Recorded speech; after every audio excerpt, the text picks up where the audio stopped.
Ya. Oke, ini saya share screen lagi. Jadi pada kesempatan kali ini ya, saya akan mengkhususkan untuk perusahaan manufaktur yang berdasarkan pesanan. Sebelum kita melakukan siklus akuntansi ya, perusahaan manufaktur berdasarkan pesanan ini, kita harus tahu karakteristik perusahaan manufaktur yang berdasarkan pesanan. Supaya apa? Kita melakukan proses siklus akuntansi mulai dari jurnal ya sampai ke laporan keuangan nanti sesuai dengan karakteristiknya. Karena memang di akuntansi itu mengikuti transaksi yang ada ya. Nah, ini ya, karakteristiknya seperti apa? Ya, yang pertama, kalau kita lihat baik pesanan maupun proses, kita lihat siklus produksi. Ini nanti mohon maaf yang saya fokuskan adalah di proses produksi. Asumsinya proses selain produksi, selain departemen produksi itu sudah saya jelaskan di minggu yang lalu. Jadi kalau nanti ada soal jurnal mengenai selain di departemen produksi, ya berarti saudara membuka materi di di materi sebelumnya minggu-minggu yang lalu sudah saya terangkan sebelumnya. Ya, nah ini khusus di bagian produksi. Bagian produksi ini baik pesanan maupun proses ya, ini pasti pertama ada pembelian dan penyimpanan bahan baku. Ya, setelah kita beli, kita simpan bahan bakunya, pasti ini kita lakukan proses, ya. Lakukan proses. Berarti melakukan proses ini kita memakai bahan bakunya, ya. Selain bahan baku ada bahan penolong, ada tenaga kerja langsung, ada tenaga kerja tidak langsung, dan bahan-bahan lain selain yang saya sebutkan tadi di dalam proses kita olah bahan baku menjadi produk jadi. Berarti ada pemakaian bahan baku. Untuk mengolah kita butuh bahan-bahan yang lain, butuh tenaga kerja langsung maupun biaya selain bahan baku dan tenaga kerja langsung. Nah, setelah produk itu jadi, pasti kita melakukan penyimpanan, ya. Kita simpan dulu produk jadi. Kalau pesanan berarti akan kita kirim kepada pemesan. Kalau kita berdasarkan proses, berarti kita simpan produk jadi itu sampai produk itu terjual. Kalau berdasarkan pesanan, berarti begitu produk jadi ini kita setorkan kepada pemesan, artinya ada transaksi penjualan. Namun kalau proses ya benar-benar produk jadinya itu terjual oleh konsumen gitu ya. Jadi tidak kita serahkan pada pemesan lagi karena dia berdasarkan proses. Nah, secara umum transaksi yang ada di bagian produksi adalah 3 hal itu. Nah, sekarang kita fokus ke pesanan. Apa sih karakteristik perusahaan manufaktur berdasarkan pesanan? Sehingga nanti akan membedakan jurnal baik pesanan maupun proses. Nah, sekarang kalau di pesanan, proses produksi itu biasanya terjadi secara terputus-putus ya. Saya katakan terputus-putus seperti yang saya jelaskan tadi bahwa proses produksi di manufaktur berdasarkan pesanan itu dia proses kalau ada pesanan. Kalau tidak ada dia akan berhenti. Berarti dalam hal ini proses produksi perusahaan terjadi terputus-putus. Begitu ada pesanan, proses. Kalau nggak ada pesanan, kita berhenti. Nah, jadi tidak bisa target 1 hari atau 1 bulan harus berapa pesanan, tidak. Tergantung siapa yang memesan, tergantung pemasaran kita banyak yang pesan apa tidak gitu. Ya, bila satu pesanan telah selesai dikerjakan, maka proses produksi akan dihentikan. Proses produksi baru berjalan lagi ketika ada pesanan yang datang lagi. Nah, itu yang karakteristik yang pertama.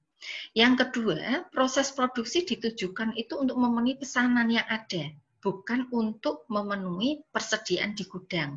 Berarti kalau memenuhi pesanan yang ada, otomatis ya produk yang dihasilkan biasanya sudah sesuai dengan spesifikasi yang ditentukan pihak pemesan. Sehingga bisa saja barang yang dihasilkan itu akan berbeda antara pesanan satu dengan pesanan yang lain. Nah, berarti kalau dalam hal ini ya berarti jadwal produksinya juga tergantung dari jumlah pesanan yang diterima. Ya, bisa juga banyak, bisa juga sedikit, bisa juga cepat, bisa juga lambat, tergantung dari pesanan yang diterima oleh perusahaan. Nah, ini karakteristik di perusahaan manufaktur berdasarkan pesanan.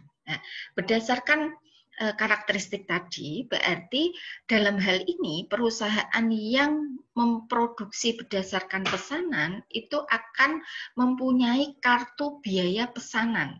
Ya, satu pesanan dibuatkan satu kartu sendiri, ya, supaya akan kita menggiring biaya di pesanan tersebut, ya, yang digunakan untuk membuat masing-masing produk pesanan. Jadi nanti saya tunjukkan setelah slide ini ada bentuk kartu pesanan seperti apa. Jadi kartu ini digunakan untuk biaya produksi setiap pesanan. Kemudian total biaya produksi itu dihitung atau dikalkulasi berdasarkan pesanan yang diterima. Dan untuk setiap unit dihitung dengan membagi biaya produksi dengan total unit yang dipesan oleh klien. Satu pesanan dengan pesanan lain, biaya produksi kemungkinan berbeda karena spesifikasinya bisa berbeda. Berarti biaya produksinya kita hitung berdasarkan pesanan yang diterima. Misalnya pesanan A, ya, pesanan pertama kita menerima pesanan 10 kursi. Berarti 10 kursi ini bahan baku yang digunakan berapa. Kemudian bahan penolong yang digunakan berapa, biaya tenaga kerja langsung berapa, kemudian biaya selain bahan baku dan tenaga kerja langsung yang kita sebut dengan biaya overhead pabrik itu berapa totalnya. Ya, dalam hal ini berarti antara pesanan satu dengan pesanan yang lain berbeda. Misal pesanan yang kedua pesan meja 10, ya, kursi dengan meja logikanya bahan baku yang digunakan sudah berbeda. Berarti biaya produksi antara pesanan kursi dengan pesanan meja otomatis berbeda. Ya. Nah, ini nanti setiap pesanan setelah selesai baru kita hitung total biaya produksinya. Ya, biaya produksi. Kalau kita ingin menghitung per unitnya, tadi kan pesanan pertama, misal kita dapat pesanan 10 kursi. 10 kursi itu bahan baku yang yang kita gunakan berapa? Biaya tenaga kerja langsung yang kita keluarkan berapa untuk pesanan 10 kursi. Kemudian biaya overhead pabrik untuk menyelesaikan kursi itu berapa. Nah, jadi total atau biaya produksi yaitu biaya bahan baku ditambah biaya tenaga kerja langsung ditambah biaya overhead pabrik atau biaya selain bahan baku dan tenaga kerja langsung itu kita hitung, ya, kemudian kita bagi produk yang kita hasilkan. Ya, misal totalnya ada 10 juta dibagi unitnya ada 10, berarti per unitnya baru kita bisa menghitung 10 juta dibagi 10, jadi satu kursi nilainya 100.000. Ya, jadi kita bisa menghitung seperti itu jika proses produksi berdasarkan pesanan itu sudah selesai, gitu. Begitu juga pesanan yang kedua, yaitu misal ada menerima pesanan meja. Kita kalkulasi bahan baku untuk membuat meja itu berapa, ditambah tenaga kerja untuk membuat meja itu berapa, tenaga kerja langsung, ditambah biaya-biaya lain selain bahan baku dan tenaga kerja langsung itu tadi berapa untuk menyelesaikan meja tersebut. Nah, setelah selesai pesanan meja itu baru kita hitung total biaya produksi yang terdiri dari bahan baku, kemudian tenaga kerja langsung, dan biaya overhead pabrik itu kita bagi dengan unit produk yang kita hasilkan. Itu yang disebut dengan harga pokok per unit, ya, harga pokok penjualan per unit. Ya. Kemudian produk yang telah siap dijual langsung diberikan kepada pihak pemesan. Ya, setelah selesai, kemudian kita hitung biaya produksinya jelas, kita serahkan produk tersebut kepada pemesan. Berarti setelah kita serahkan kepada pemesan, pada saat itu berarti ada transaksi penjualan. Ya, tergantung penjualan tunai atau kredit. Pemesannya pertama sudah sepakat tunai atau kredit, biasanya di akad awal itu sudah jelas. Kemudian spesifikasi produk tergantung dari pesanan yang diterima. Ini sudah saya jelaskan tadi. Oke, kemudian perusahaan memproduksi berbagai macam produk sesuai dengan spesifikasi pemesan. Dan setiap jenis produk perlu dihitung harga pokok produksinya secara individual.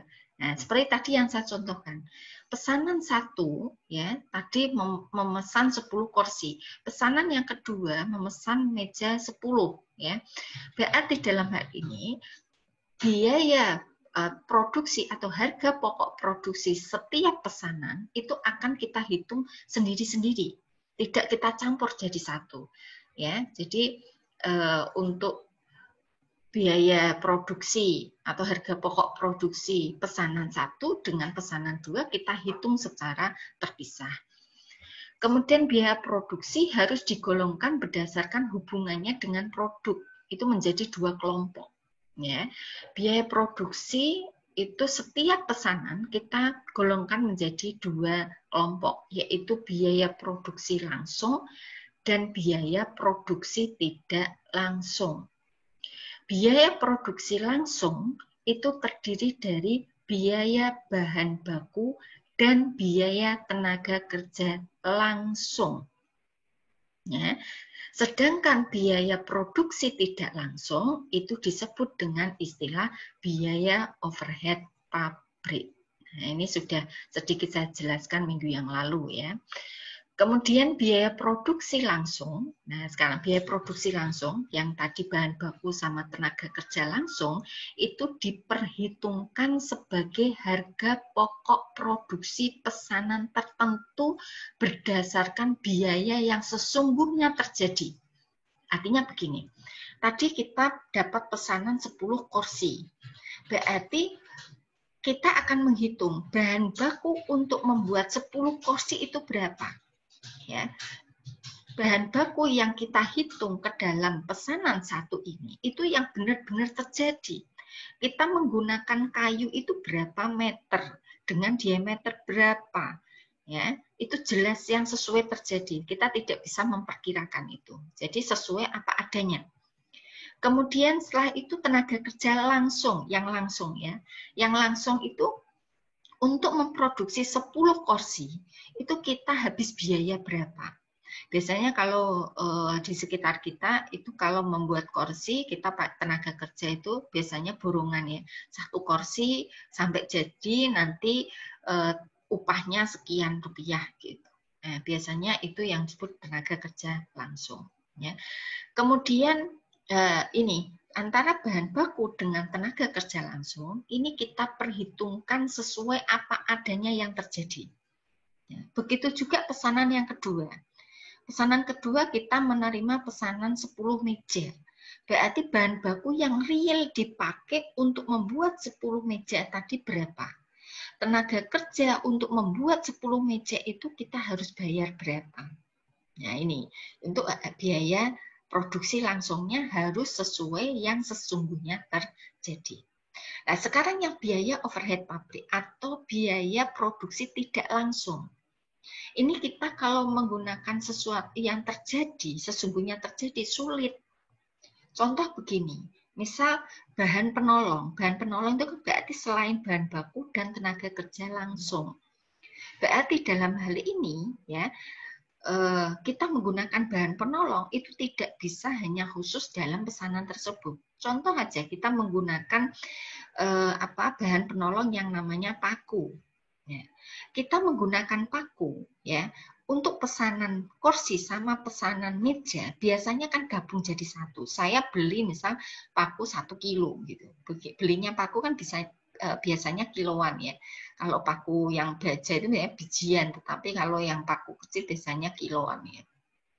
Saya akan memakai paku itu dalam periode ini. Gitu. Nah, berapa sih Bu yang paku ini saya gunakan untuk pesanan 1? Berapa yang saya gunakan pesanan 2? Kalau kita terlalu jelimet ya, oh berarti paku yang kita gunakan apa kita perlu hitung? Kan tidak. Ya. Jadi untuk biaya overhead pabrik itu saya contohkan hanya paku. Ada yang lain, ya misal lem. Lem itu dalam kalengan. Apa perlu kita ini Bu perkirakan lem itu untuk pesanan 1 kira-kira pakai 1/4 kaleng, ya? Atau mungkin ini kan tidak bisa gitu, ya? Buat suatu produk kadang lem itu kita gunakan ya penggunaan kadang kalau sekian kurang nempel, kita harus nambah lagi dan sebagainya. Nah, berarti kalau biaya produksi tidak langsung atau yang disebut dengan biaya overhead pabrik yang diperhitungkan dalam pesanan 1 dengan pesanan 2 itu sulit untuk kita perhitungkan secara yang sesungguhnya. Berarti untuk menghitung biaya overhead pabrik di pesanan 1 dengan pesanan yang lain, ini harus kita tentukan berdasarkan tarif. Kita estimasi, kita taksir, kira-kira BOP yang terkandung dalam pesanan 1 itu berapa? Ya, berarti namanya perkiraan bisa tepat, bisa tidak. Nah, ini yang kita sebut dengan BOP dibebankan. Nah, BOP dibebankan itu biasanya kita hitung setelah pesanan tersebut selesai. Nah, taksirannya bagaimana, Bu? Taksirannya itu sesuai dengan kebijakan masing-masing perusahaan. Biasanya berdasarkan pengalaman, ya. Tadi saya baru nyontohkan paku sama lem, padahal ada bahan yang lain, seperti tenaga kerja tidak langsung. Tenaga kerja tidak langsung seperti mandor atau pemilik, walaupun dia merangkap sebagai mandor atau supervisor, dia itu kan gajiannya per bulan. Per bulan itu belum tentu kita memperoleh banyak pesanan. Kadang bulan ini kita hanya dapat 10 pesanan. Kadang bulan besok kita hanya 5 pesanan. Padahal gaji tenaga kerja tidak langsung itu per bulannya sama. Makanya dalam hal ini, biaya produksi tidak langsung atau yang disebut dengan biaya overhead pabrik tidak bisa kita dasarkan yang sesungguhnya, yang terkait dengan setiap pesanan. Setiap pesanan kita memperhitungkan biaya produksi tidak langsung atau BOP itu berdasarkan estimasi, taksiran, atau berdasarkan tarif yang kita tentukan di muka. Tarifnya itu bisa kita pakai persentase. Bu, biasanya pengalaman saya, kalau saya punya pesanan, itu bahan bakunya misal 5 juta, BOP-nya itu pasti 10%-nya, Bu. Nah, itu berdasarkan pesanan, berdasarkan pengalaman, maaf. Jadi kalau kita bisa menentukan 10%, bisa menentukan 5% Bu kalau perusahaan kami. Kalau itu berdasarkan pengalaman masing-masing perusahaan. Dan tidak ada standarisasi BOP harus berapa. Itu murni kebijakan perusahaan. Ya. Tapi nanti di akhir tetap kita bandingkan antara yang sesungguhnya dengan yang dibebankan, ya. Jadi BOP yang diperhitungkan di dalam setiap pesanan itu kita tidak bisa menggunakan yang sesungguhnya terjadi, tetapi kita dasarkan pada tarif yang ditentukan di muka. Ya, yang kita sebut dengan istilah BOP dibebankan. Ya. Oke, nah sekarang berarti harga pokok produksi per unit setiap pesanan itu dihitung pada saat pesanan selesai. Ya, setelah selesai kan tadi bahan baku sudah kita hitung untuk satu pesanan. Tenaga kerja langsung sudah kita hitung yang sesungguhnya. Bahan baku sama tenaga kerja langsung kan yang sesungguhnya. Begitu pesanan selesai, kita memperhitungkan BOP yang dibebankan dalam setiap pesanan. Pesanan 1 saya perhitungkan, Bu, 10% dari bahan baku. Bahan bakunya berapa? 5 juta, Bu. Berarti 10%-nya adalah 500. Nah, kemudian saudara tambahkan, berarti harga pokok produksi adalah bahan baku ditambah tenaga kerja langsung ditambah biaya overhead pabrik. Ya, bahan bakunya tadi misal 5 juta, tenaga kerja langsungnya misal 2 juta, kemudian BOP-nya misal 500. Berarti biaya atau harga pokok produksi satu pesanan itu terdiri dari 5 juta ditambah 2 juta ditambah 500. Berarti 7.500.000. Setelah selesai baru kita bisa menghitung per unit. 7,5 Bu selesainya. Berarti 7,5 kita bagi unit yang kita hasilkan di dalam pesanan tersebut berapa? Pesanan tersebut tadi ada 10 kursi Bu. Berarti 7.500.000 dibagi 10. Nah, ketemu berapa? Satu kursinya berarti berapa? Nah, berarti ketemu 750 ya, 750. Ya, jadi 7.500.000 dibagi 10 berarti 750.000. Nah, ini contoh ya. Kemudian BOP dalam hal ini berarti setelah kita memperhitungkan setiap pesanan seperti yang saya jelaskan tadi, berarti BOP di perusahaan ya itu ada dua. BOP sesungguhnya itu yang betul-betul kita pakai di periode tersebut. Terlepas itu ada pesanan atau tidak. Ya, terlepas pesanannya banyak atau sedikit. Tapi memang betul-betul dipakai di departemen produksi. Misal departemen produksi minta lem 1 kaleng. Ya, berarti pada saat pemakaian lem itu kita pakainya BOP sesungguhnya. Nah, terlepas lem itu mau dipakai pesanan 1, pesanan 2, pesanan 3, nah kita nggak memperhitungkan itu. Ya, jadi kalau kita memang betul-betul memakai bahan penolong, kita pakai BOP sesungguhnya. Jadi BOP sesungguhnya itu yang memang betul-betul terjadi, tidak terkait dengan suatu pesanan. BOP yang kedua yaitu BOP dibebankan. BOP dibebankan di sini BOP yang dihitung pada saat pesanan selesai, yang digunakan untuk menghitung harga pokok suatu pesanan tertentu. Jadi cirinya nanti jika ada pesanan selesai, kan pesanan selesai kita hitung yang sesungguhnya hanya bahan baku sama tenaga kerja langsung. Kemudian kita pakai bahan penolong, kita bayar tenaga kerja tidak langsung, kita pakai listrik, kita pakai alat. Ini kita pakainya itu BOP sesungguhnya. Begitu pesanan itu selesai, kita hitung berapa sih BOP yang dibebankan untuk pesanan tersebut. Jadi cirinya itu begitu pesanan selesai, sebelum pesanan ini disetorkan ke gudang, ke pemesan, kita harus menghitung BOP dulu. Itu yang disebut dengan BOP dibebankan. Jadi BOP dibebankan itu adalah BOP yang dihitung pada saat pesanan selesai, yang digunakan untuk menghitung harga pokok suatu pesanan tertentu. Oke, nah ini berarti ada dua BOP. Nah ini saya contohkan ada kartu harga pokok pesanan. Ya, misal di sini nama pelanggannya siapa, nama produksinya apa, yang dipesan apa, jumlahnya berapa, tanggal pemesannya kapan, dimulai dikerjakan kapan, selesai harus tanggal berapa. Nah, ini harus jelas ya. Kemudian setelah itu kita rinci bahan bakunya berapa, tenaga kerja berapa. Nah, bahan baku ini yang memang betul-betul dipakai oleh bagian produksi untuk memproduksi pesanan ini.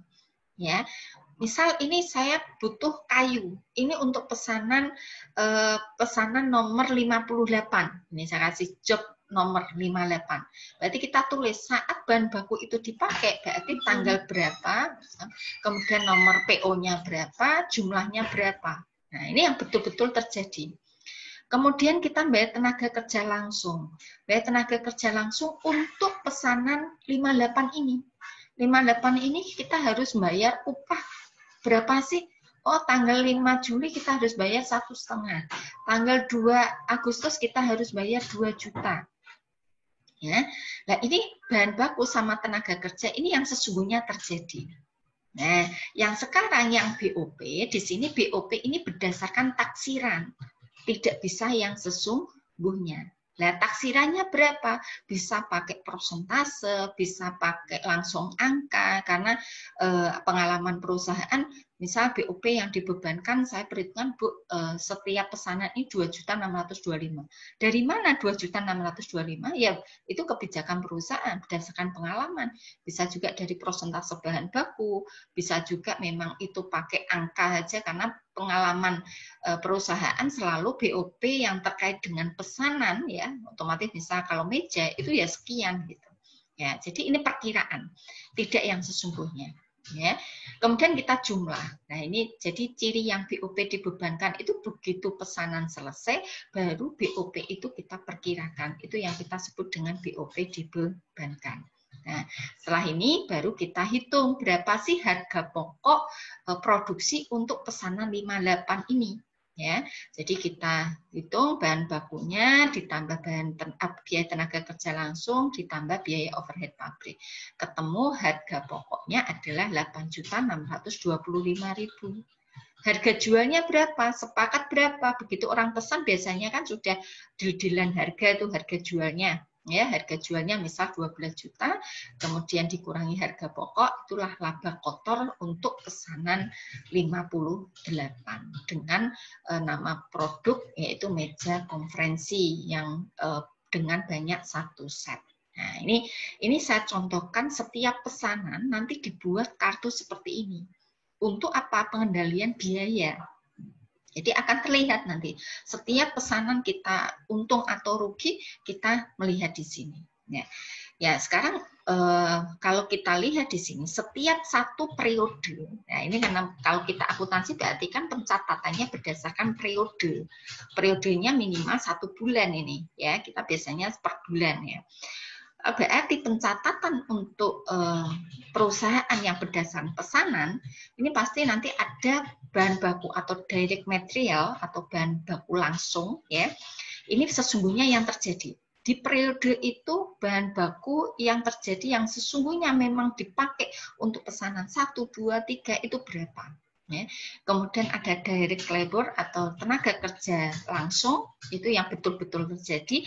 Nah, yang biaya overhead pabrik atau factory overhead di sini berdasarkan pesanan 1, pesanan 2, pesanan 3 ini ada 2 BOP. BOP yang betul-betul sesungguhnya terjadi sama BOP yang kita bebankan setiap pesanan yang tadi kita perkirakan, kita estimasi.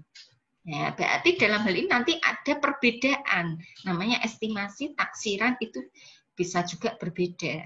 Kita memperkirakan secara tepat 100% itu sulit sekali. Nah ini karena kita manusia ya, mengestimasi tidak bisa tepat 100%.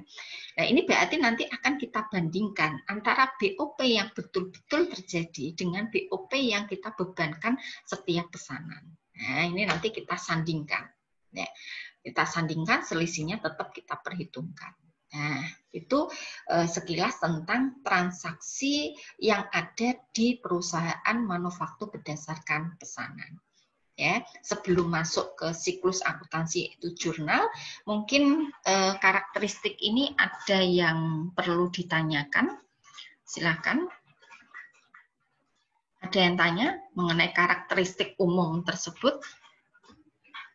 Monggo. Sebelum masuk ke siklus akuntansi yang pertama yaitu tentang jurnal umum.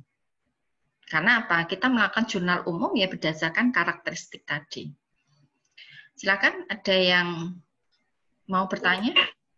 Bu, mau tanya. Ya, silakan Mbak Delia ya. Boleh diulang lagi tentang BOP yang sesungguhnya sama BOP yang dibebankan. Oke, boleh ya. Saya share screen dulu ya. Oke. Mbak Delia tanya tentang BOP sesungguhnya sama BOP dibebankan ya. Ya di sini. Ini hanya terjadi di pesanan ya. Ini hanya terjadi di pesanan. Kalau yang proses nanti nggak akan terjadi karena proses biasanya kita berdasarkan periodenya sama dengan periode kita melakukan proses produksi. Ya. Untuk pesanan ya, ini BOP itu ada 2, BOP sesungguhnya. BOP sesungguhnya itu yang BOP itu kan biaya selain bahan baku dan tenaga kerja langsung. Berarti kalau dalam suatu proses produksi, ya, apa sih BOP yang terjadi di perusahaan selain bahan baku sama tenaga kerja langsung? Berarti antara lain kan bahan penolong ya. Kalau kita misal buat furniture ya, kita buat kursi tadi, bahan bakunya kan jelas kayu ya, karena kita buat kursi dari kayu. Yang kedua tenaga kerja langsung. Berarti selain kayu dan tenaga kerja langsung itu adalah BOP. Nah, BOP yang terjadi dalam suatu periode, ya, perusahaan atau departemen produksi memakai bahan penolong, betul-betul memakai entah itu terkait pesanan 1 atau pesanan 2 atau pesanan 3, dia nggak peduli. Yang penting departemen produksi memang betul-betul minta bahan penolong. Bahan penolongnya apa? Tadi saya contohkan, misal minta paku. Ya, departemen produksi minta paku. Ini kami butuh paku untuk mengolah produk gitu. Ya, berarti dia minta paku berapa? Misal dikasih 1 kilo gitu.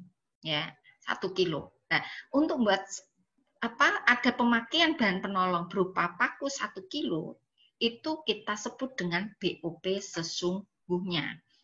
Karena kenapa BOP sesungguhnya? Karena tidak terkait dengan pesanan apapun.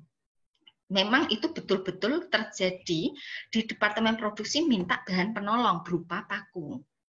Begitu juga misal bagian produksi minta lem. Dikasih lem 1 ini. Kemarin beli lem 1 kaleng. Ini dikasih ke departemen produksi. Berarti saat bagian produksi memakai bahan penolong, itu kita sebut dengan BOP sesungguhnya. Kemudian selain itu, selain bahan penolong, nanti bahan penolong yang lain ya, seperti misal kita buat kursi kan butuh pelitur, butuh misal pakai cat ya, cat misal tidak di pelitur tapi pakai cat ya. Berarti betul-betul saat bagian produksi minta cat ya, itu kita catat sebagai BOP sesungguhnya karena memang departemen produksi memakai bahan penolong. Ya. Selain bahan penolong apa? Bagian produksi bayar tenaga kerja tidak langsung, bayar supervisornya Bu, ya. Atau yang memang itu pegawai tetapi dia tidak langsung membuat, ya, tidak membuat produk. Dia biasanya bentuknya gajian gitu, gajian per bulan gitu, ya.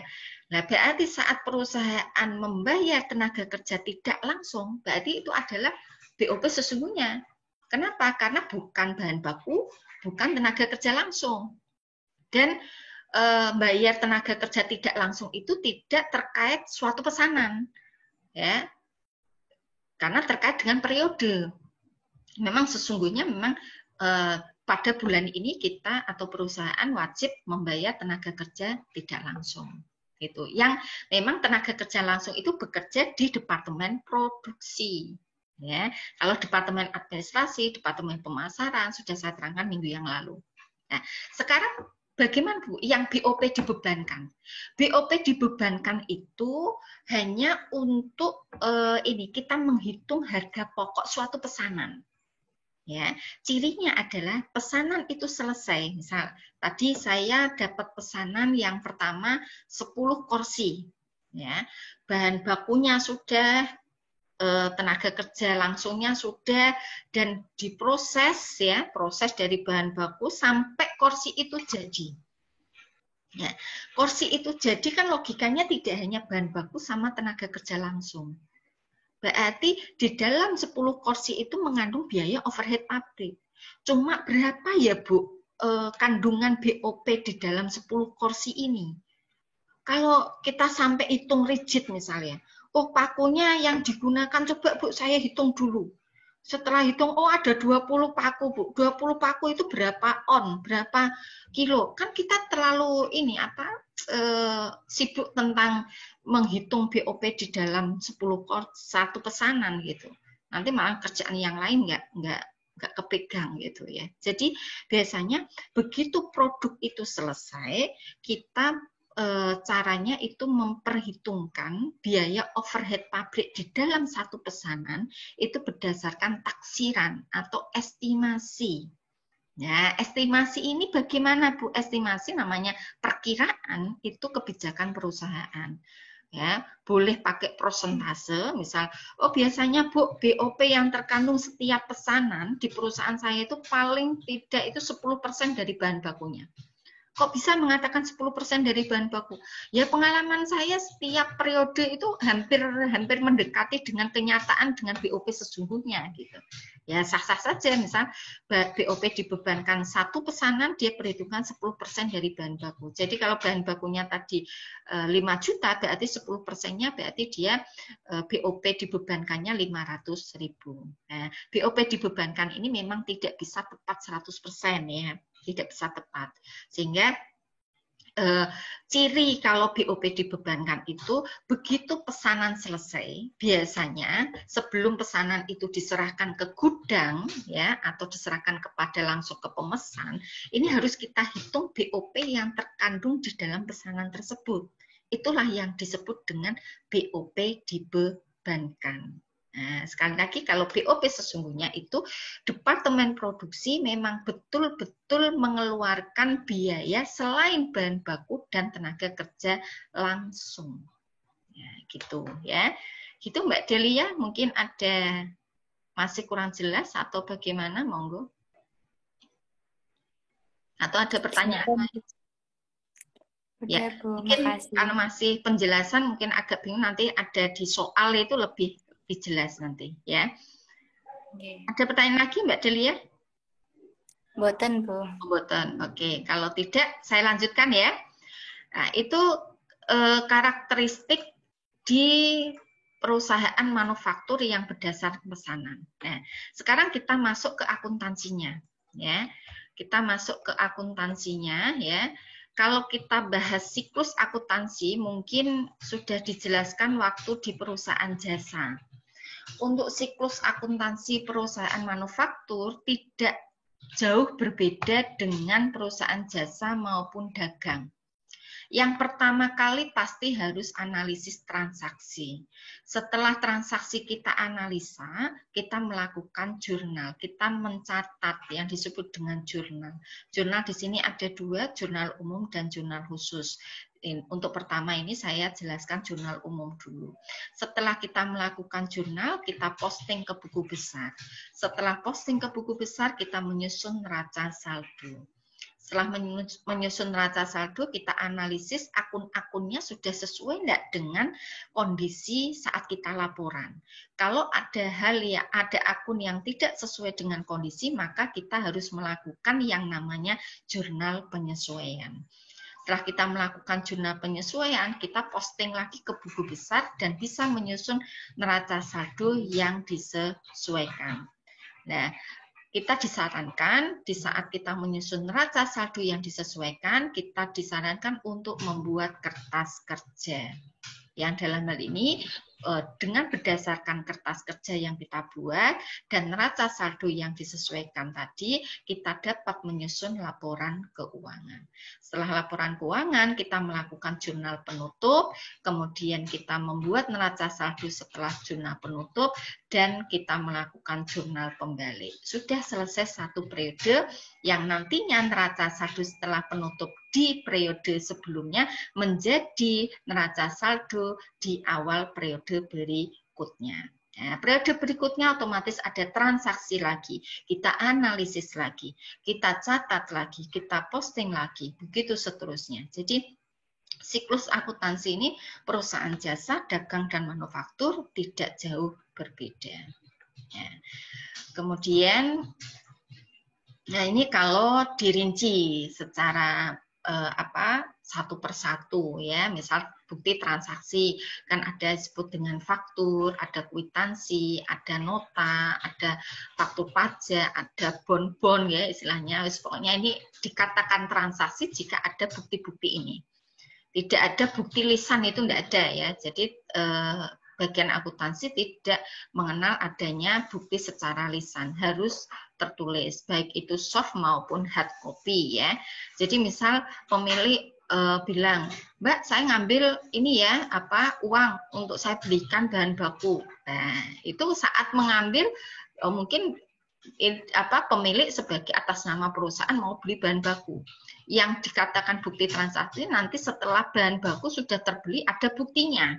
Ya, ada buktinya. Lah bukti itulah yang kita harus analisa, kemudian kita buat jurnal. Jurnal di sini tadi yang seperti saya jelaskan ada jurnal umum, ada jurnal khusus. Nah, begitu seterusnya ya.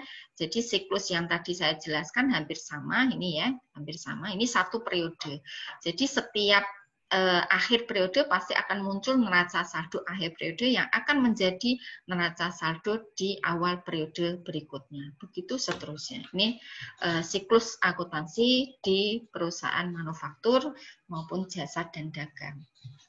Nah, sekarang bukti analisis transaksi sudah saya jelaskan waktu minggu kemarin dan tadi ya. Itu analisis transaksi tergantung dari karakteristik perusahaan ya. Yang mana perusahaan jasa, dagang, manufaktur berbeda. Transaksinya otomatis berbeda. Karena apa? Karakteristik perusahaannya juga berbeda. Saudara sudah sudah memahami transaksi, perbedaan transaksi jasa, dagang, manufaktur, sehingga setelah transaksi kita analisis ya, otomatis ini mengakibatkan pencatatan yang berbeda. Jadi pada kesempatan ini kita langsung menginjak bukan ke analisis transaksi. Analisis transaksi sudah saya jelaskan minggu-minggu yang lalu. Ini kita langsung ke dalam jurnal atau pencatatan atau yang disebut journalizing. Nah, ini journalizing ini proses mencatat setiap transaksi keuangan yang terjadi ke dalam buku harian ya. Kalau buku harian kalau di kita secara pribadi mungkin sekarang nggak ada ya buku hariannya di Facebook, di Instagram gitu ya. Kalau dulu zamannya Bu Aida itu ada yang namanya buku diary itu.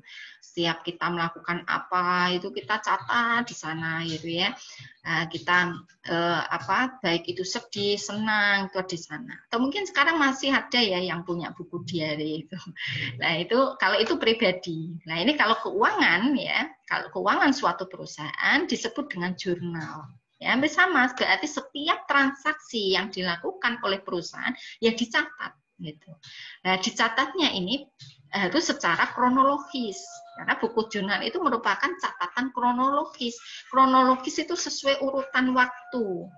Nah, ini kebiasaan nih kalau kita itu biasanya ada transaksi kita tumpuk dulu jurnalnya itu nanti seminggu sekali. Nah kalau seperti itu nanti nggak kronologis, nggak akan terlihat urutan transaksinya. Jadi kalau bisa memang jurnal itu begitu ada transaksi langsung kita catat. Ya, nggak usah menunggu nanti gitu, enggak.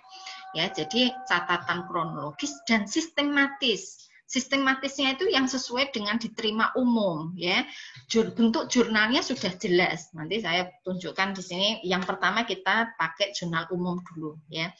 Atas transaksi-transaksi keuangan ya. Kalau non keuangan misal ada perusahaan melakukan MOU, itu kan transaksi Bu. Ada nggak transaksi keuangan? Nggak ada Bu. Kalau nggak ada ya sudah nggak usah kita catat, kita nggak usah melakukan penjurnalan. Ya, jadi yang dimaksud ke jurnal ini adalah transaksi-transaksi yang berkaitan dengan keuangan. Nah, bentuk jurnalnya apa? Ya ini ada bentuk jurnal umum dan ada atau general jurnal dan ada jurnal khusus atau special jurnal. Nah ini pada kesempatan ini jurnal umum dulu ya. Kalau jurnal umum paham, insya Allah jurnal khusus nanti saya menerangkannya lebih mudah gitu. Jadi pahami dulu jurnal umum.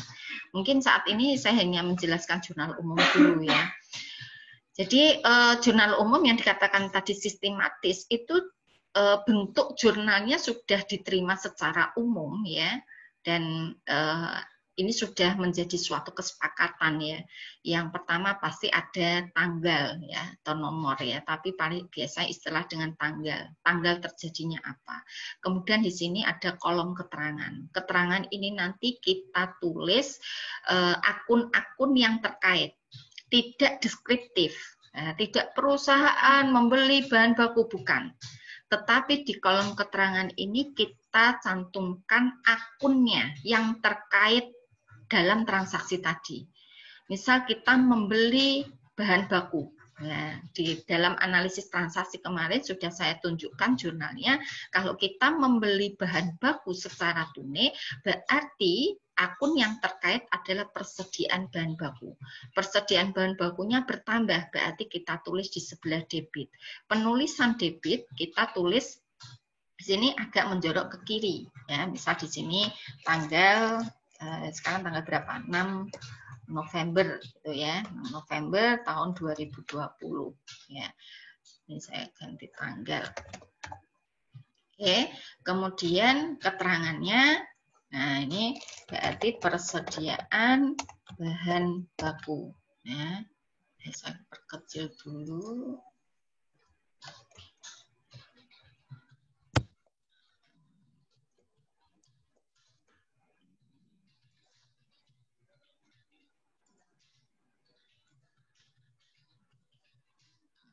terlalu kecil, 12 over 18. Oke. Nah, berarti persediaan bahan baku di debit ya. Kolom ref kita kosongi dulu. Nanti saya jelaskan saat melakukan posting ke buku besar ya. Kita kosongi, kita tulis persediaan bahan baku taruh di debit. Berarti kita masukkan di dalam kolom debit. Sebesar berapa kita belinya? Misal kita beli sebesar 5 juta. Misal ya. Kemudian kreditnya apa? Kalau kita membeli bahan baku secara tunai, berarti akun yang berpengaruh adalah uang tunai. Uang tunai kita sebut dengan kas. Kas ini berarti berkurang, aset berkurang di sebelah kredit. Nah, penulisan kredit ini tolong antara debit dengan kredit tolong dibedakan ya, walaupun dalam satu kolom keterangan. Untuk akun kredit itu akun yang ditaruh di sebelah kredit itu saudara kasih jarak ya, agak menjorok ke kanan ya. Ya nggak usah banyak-banyak lah, sedikit, yang penting kelihatan bedanya antara debit dengan kredit. Nah, kreditnya apa? Kas. Nah, kita tulis akun kas. Nah, di sini berarti untuk angkanya, nominalnya kita taruh di kredit. Ya, debitnya hanya 5 juta di persediaan bahan baku, kasnya kita urutkan ya, urutkan sesuai dengan akun kas ya, baru kita tulis sebesar 5 juta. Nah, ini. Ya, ini cara penulisan untuk jurnal umum. Sehingga saat kemarin kita jelaskan waktu analisis transaksi, ya, bagi yang kok bisa ya Bu, angkanya bisa seperti itu yang baru mengenal akuntansi ya. Nah, ini sudah diterima oleh secara umum ya, sudah istilah apa, pernyataannya bentuk yang sudah distandarkan yaitu bentuk jurnal umum seperti ini. Ya, bisa juga debitnya satu akun, bisa 2 akun, begitu juga kreditnya bisa 1 akun, bisa 2 akun. Nah, ini saya contohkan untuk menulis di jurnal umum, gitu ya.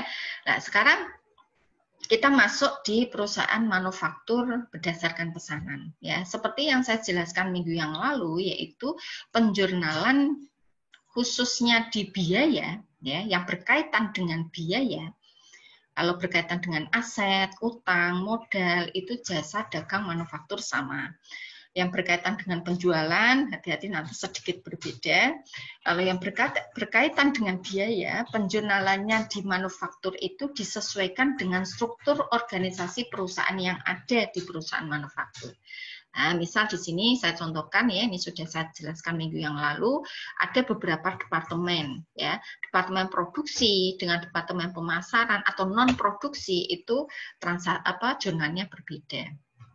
Ya, sekarang kalau berkaitan dengan departemen selain produksi, ya kita hampir sama, apa saja sih biaya-biaya menjadi tanggung jawab di departemen tersebut. Untuk melakukan jurnalnya ya kita jelas langsung biaya yang apa tadi, atau langsung biaya pemasaran atau biaya iklan, biaya promosi atau biaya komisi, ya, biaya gaji bagian pemasaran. Kreditnya adalah kas kalau memang langsung kita bayar. Ya, begitu juga departemen selain pemasaran, selain produksi sama ya, perlakuannya ini hampir sama dengan departemen pemasaran. Contoh ini ada departemen administrasi umum atau departemen keuangan ya sama. Jadi biaya-biaya menjadi tanggung jawab atau timbul di bagian administrasi umum atau bagian selain pemasaran dan produksi apa gitu. Jurnalnya ya kita sebutkan apa, misal kita perusahaan membayar gaji bagian administrasi umum, ya kita tulis biaya gaji bagian administrasi umum, kreditnya adalah kas. Gitu. Atau mungkin bagian umum itu tugasnya apa? Bagian umum sih ini apa, beli alat tulis kantor, ya, langsung digunakan. Kalau langsung digunakan berarti biaya perlengkapan atau biaya bahan habis pakai. Tapi kalau belinya untuk persediaan, jangan lupa itu aset dulu. Jadi persediaan perlengkapan, kreditnya kas, begitu akhir periode, berapa yang sudah terpakai, kita akui itu sebagai biaya perlengkapan. Itu masuk di administrasi umum atau departemen umum. Nah, sekarang yang bagian produksi ini yang berbeda. Ya, saya lebih fokus ke departemen produksi ini. Kalau yang lain sudah saya jelaskan minggu yang lalu. Jadi biaya produksi itu biaya yang timbul dan menjadi tanggung jawab bagian produksi. Bagian produksi itu kan tanggung jawabnya mengolah dari bahan baku menjadi produk jadi. Berarti apa di sini? Ada beberapa hal yang transaksi yang menjadi tanggung jawab di Departemen Produksi.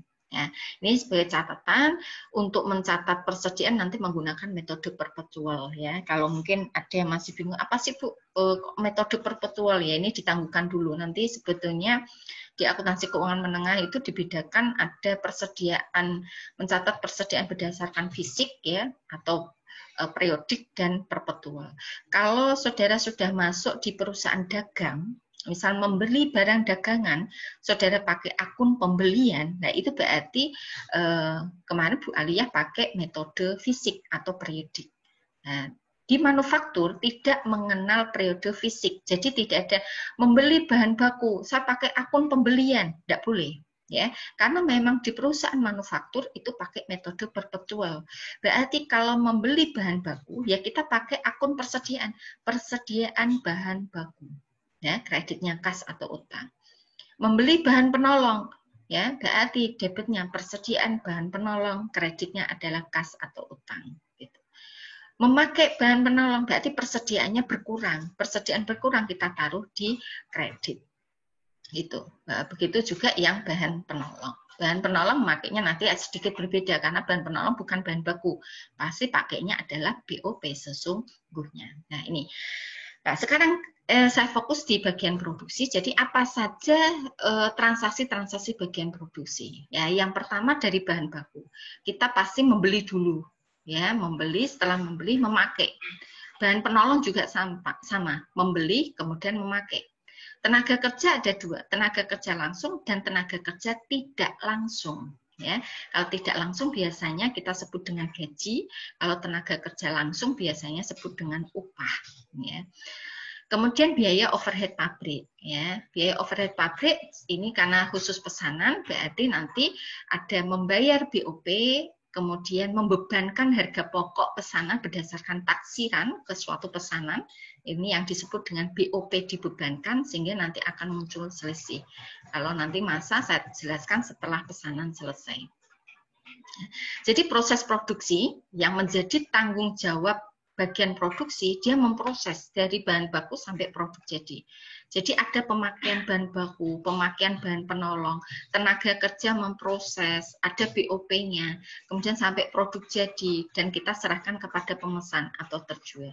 Nah, berarti kegiatan-kegiatan yang terkait di departemen produksi, yang pertama saat membeli bahan baku, kita pakai jurnal persediaan bahan baku, kreditnya kas atau utang.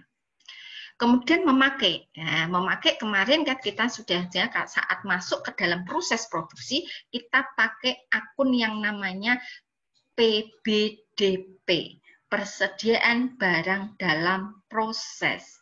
Kita kasih keterangan di belakangnya BBB, biaya bahan baku. Nah, kreditnya apa? Karena yang dipakai bahan baku, otomatis persediaan bahan baku berkurang. Persediaan berkurang kita taruh di kredit. Ya. Kemudian membeli bahan penolong, persediaan bahan penolong di debit, kreditnya kas atau utang dagang.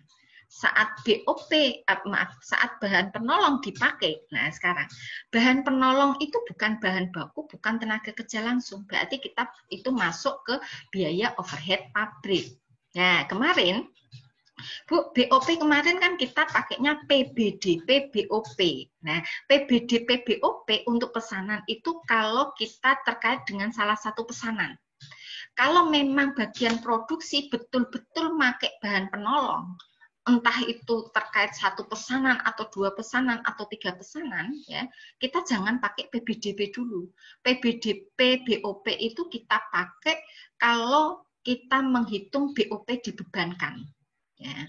Jadi kalau ini kita pakai bahan baku, bahan penolong, perusahaan, departemen produksi meminta bahan penolong untuk untuk proses produksi. Berarti kan pemakaian ya, pemakaian bahan penolong. Kita pakai akun yang namanya BOP sesungguhnya. Kreditnya adalah persediaan bahan penolong. Oke. Kemudian membayar tenaga kerja. Di sini ada langsung dan tidak langsung. Ya, ini sebetulnya ada dua cara, ya, tapi saya sarankan pakai cara yang kedua lebih mudah. ya.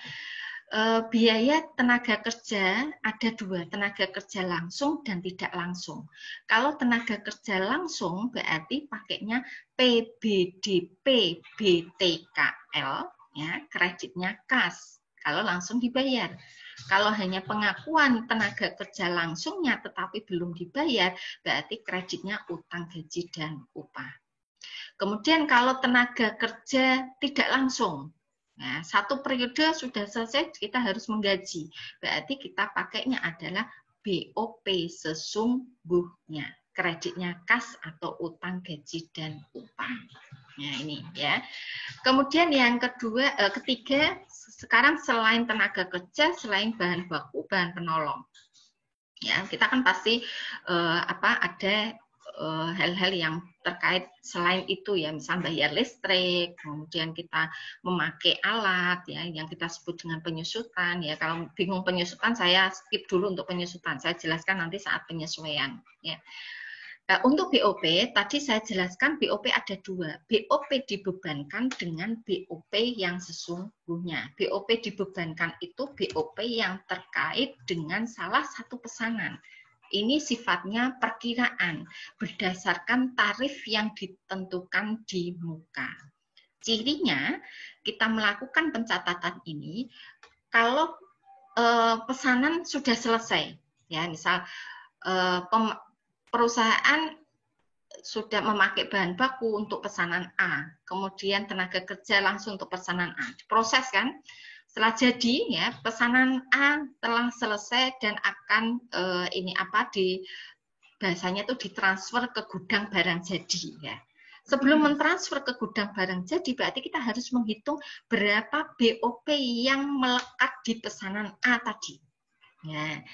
Berarti saat itu kita menghitung BOP yang kita taksir, kita estimasi berdasarkan tarif ya, tarif kita tentukan di awal, entah itu benar atau salah, pokoknya tentukan dulu ya. Nah, berapa Bu penentuannya tadi berdasarkan pengalaman. Nah, pada saat itu maka saudara melakukan jurnal PBDP BOP. Kreditnya apa? BOP yang dibebankan. Nah, ini ya. Ini cirinya yang dibebankan itu kalau setiap pesanan selesai, baru kita ngitung BOP yang berdasarkan perkiraan tadi, kemudian kita jurnal PBDP BOP, kreditnya BOP dibebankan. Kemudian yang sesungguhnya terjadi, BOP yang sesungguhnya terjadi tadi selain bahan penolong, selain tenaga kerja tidak langsung, apa misal? Departemen produksi bayar listrik. Ya, bayar listrik. Dibebankan ke departemen produksi. Karena memang untuk melakukan proses produksi, bagian produksi butuh listrik. Gitu. Berarti di sini listrik itu bukan bahan baku, bukan tenaga kerja langsung. Dan listrik ini saya pakai tidak hanya terkait satu pesanan, bisa banyak pesanan. Terus pokoknya saya pakai gitu. Kan nggak mungkin ya satu pesanan ini berapa ya habisnya, atau kita lihat meterannya gitu ya, atau besi 2 meter atau apa itu meteran di sampai kita jelimet gitu, nanti nggak akan kerjaan lain nggak akan kita pegang ya kalau kita sampai jelimet kayak gitu ya. Jadi saat membayar listrik ya kita pakai aja BOP sesungguhnya. Jadi nggak mengenal biaya listrik di departemen produksi. Berarti karena itu bukan bahan baku, bukan tenaga kerja langsung, dan itu memang betul-betul dibayar oleh menjadi tanggung jawab departemen produksi, ya terkait dengan suatu periode, tidak terkait dengan suatu pesanan, berarti kita pakainya adalah BOP sesungguhnya. Kreditnya apa? Bayar listrik pakai apa? Uang Bu, kas, berarti kreditnya kas. Ya, untuk yang ini saya contohkan depresiasi, kemudian ada asuransi, ini skip dulu ya, mungkin yang belum paham akuntansi jangan dipikir dulu, nanti saya jelaskan waktu di jurnal penyesuaian ya. Kemudian misal sewa gedung ya, perusahaan ini nyewa gedung Bu, yang pakai departemen produksi. Nah, berarti mau tidak mau kan memang gedung itu membantu proses produksi. Gedung itu bukan bahan baku, bukan tenaga kerja langsung. Dan gedung ini kita pakai bisa buat satu pesanan, bisa 2 pesanan, bisa 3 pesanan. Ya, tergantung pesanannya. Artinya apa? Bayar sewa gedung ini tidak terkait dengan suatu pesanan, tapi memang berdasarkan periode dalam pada saat ini, misal bulan ini, misal pakai bulan, kita bayar bulan ini untuk gedung. Jadi kan tidak terkait dengan salah satu pesanan. Karena apa? Memang bulan ini sudah selesai, sudah habis. Berarti harus kita bayar gitu. Berarti kita pakainya adalah BOP sesungguhnya, debitnya. Kreditnya apa? Kas kalau kita langsung membayar gitu. Nah, setelah ini di akhir periode, tugas kita ini kita sandingkan tadi BOP yang dibebankan yang kita hitung berdasarkan pesanan tadi ya dengan BOP yang sesungguhnya kita sandingkan. Ya. Caranya bagaimana, Bu? BOP dibebankan tadi itu kan kita tulis ini di kredit ya, BOP dibebankan ini di kredit. Ya, maaf di sini. Nah, ini kurang menjorok gini ya. Ini kan di kredit ya.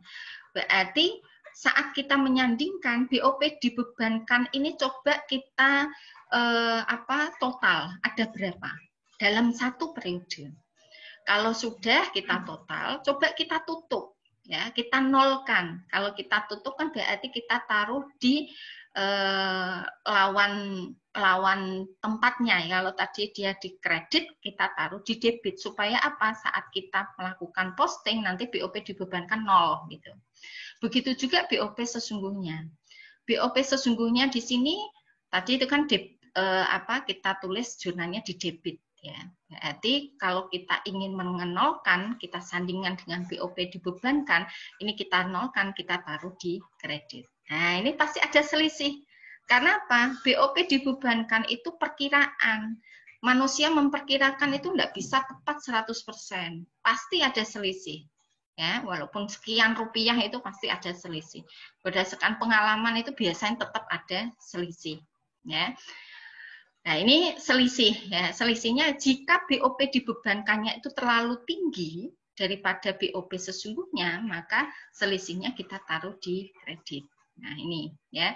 Nah, selisih ini ditaruh di mana itu tergantung jumlah yang dari debit sama kredit ini. Kalau dibebankannya misal di sini dibebankannya 5 juta, sesungguhnya ternyata ini hanya 4 juta. Berarti kan selisih BOP-nya kita taruh di kredit supaya apa? Debit dengan kredit balance kan gitu. Ya. Maka selisihnya di sini. Namun jika BOP dibebankannya kurang atau lebih kecil daripada BOP di sesungguhnya, ya, yang kita perkirakan ternyata terlalu kecil, maka nanti akan selisihnya pasti di debit gitu ya. Nah, nanti selisih ini kita taruh di HPP. Nah, kita taruh di HPP. Artinya kalau BOP dibebankan terlalu besar daripada BOP sesungguhnya, sebetulnya yang tetap dipakai adalah BOP sesungguhnya. Nggak mungkin kan, misal kita bayar listrik 100.000 ya, mau enggak mau apa misal ini perhitungannya BOP dibebankannya 50 Bu, kita pakai 50 lah, yang 50 yang bayar siapa gitu. Tetap yang dipakai adalah BOP sesungguhnya. Artinya kalau ada selisih tadi ya, BOP dibebankan itu yang kita taksirkan kok terlalu tinggi gitu ya. Berarti kalau terlalu tinggi akan mempengaruhi HPP. Berarti HPP-nya otomatis akan berkurang. Kemudian BOP dibebankan jika terlalu kecil, maka selisihnya akan menambah harga pokok penjualannya. Nah, setelah selesai ada selisih tersebut, kemudian kita mentransfer ya. Sudah jadi nih, kalau sudah jadi kita memindahkan dari proses produksi ke gudang barang jadi. Saat memindahkan berarti kita buat jurnal, persediaan produk jadi ditaruh di debit, kreditnya PBDP BBB, kemudian PBDP BTKL, dan PBDP BOP. Ya, PBDP BOP ini yang berdasarkan taksiran tadi, estimasi tadi. Setelah selesai kita jual, untuk penjualan ada 2 jurnal, yaitu harga pokok penjualan, kreditnya persediaan barang jadi, ya, sejumlah berapa? Sejumlah yang ini tadi, PBDP-nya ada berapa itu. Ya. Kemudian mencatat penjualan, piutang atau kas, kreditnya penjualan. Nah, ini setiap pesanan, setiap periode pasti jurnal yang ada di bagian produksi itu terkait dengan hal-hal ini. gitu. Sehingga kalau direkap dalam ini ya mungkin diagram ya. Kalau diagram ini bingung diabaikan saja, tapi ini sebetulnya untuk meringkas apa yang tadi saya jelaskan gitu ya. Nah, untuk lebih jelasnya ya mungkin sebelum masuk ke contoh ada pertanyaan atau tidak, monggo. Sebelum itu nanti kita coba jawab satu persatu latihan soal ini. Ya, silakan. Ada yang tanya? Untuk lebih jelasnya nanti pakai gimana? Mbak Amalia tuh bertanya. Tanya apa? Apa bedanya gaji dengan upah, Bu? Ya, apa bedanya gaji dengan upah? Biasanya upah itu familiar dengan tenaga kerja yang langsung membuat produk. Ya, dia biasanya berdasarkan borongan gitu. Kalau di sekitar kita itu kan misal buat kursi. Tukang ya, biasanya tukang ya istilahnya ya. Tukang yang buat kursi itu pembayarannya jelas. Satu kursi ini nanti saya bayar sekian rupiah gitu. Biasanya begitu ya, di sekitar kita kan begitu. Tidak harian, sifatnya tidak harian, tapi berdasarkan produk. Ya, satu kursi, satu hari dia bisa menyelesaikan buat kursi berapa. Misal buat kursi 10 ya tinggal mengalihkan satu kursi misal dibayar 100.000, berarti 100 kali 10, berarti satu hari itu dia dapat bayaran 1 juta misal ya. Tapi kayaknya satu kursi kok satu hari mungkin bisa, mungkin enggak ya, tukang kalau 1 sampai 10 itu enggak mungkin kayaknya ya. Ya, gitu ya. Jadi itu yang terkena dengan upah. Kalau gaji itu adalah tenaga kerja tidak langsung yang biasanya pembayarannya itu per bulan, ya. Tergantung dari kesepakatan lah ya. Biasanya umumnya sih per bulan, ya. Per bulan itu ada pesanan atau tidak, dia memang mengurusi di perusahaan gitu ya, khususnya di departemen produksi, dia tukang ngawasi, tukang ini memantau mesin, tapi memang dia kerjanya di bagian produksi. Itu istilahnya gaji. Nah, itu terkena dengan biaya tenaga kerja tidak langsung. Kalau biaya tenaga kerja tidak langsung, berarti itu istilahnya adalah biaya overhead pabrik. BOP karena tidak terkait dengan pesanan, berarti kita pakai BOP sesungguhnya. Gitu. Itu ya Mbak Amaliatun. Ya. Ada pertanyaan lagi, monggo. Ada? Terima kasih, Bu. Oke, yang lain ada tanya, monggo. Kalau nggak ada, coba kita selesaikan soal ini langsung aja ya. Siapa yang bisa langsung jawab ya. Jadi kalau misalnya masih bingung ya silahkan tanya aja, saya nggak beralih ke soal yang lain gitu. Oke. Nah, coba di sini ada perusahaan mebel. Ini saya contohkan ada perusahaan mebel yang namanya Sabta Jaya ya. Kemudian ini transaksi-transaksi yang terjadi ya selama bulan Januari 2020. Nah, coba saudara lihat yang pertama ini ya.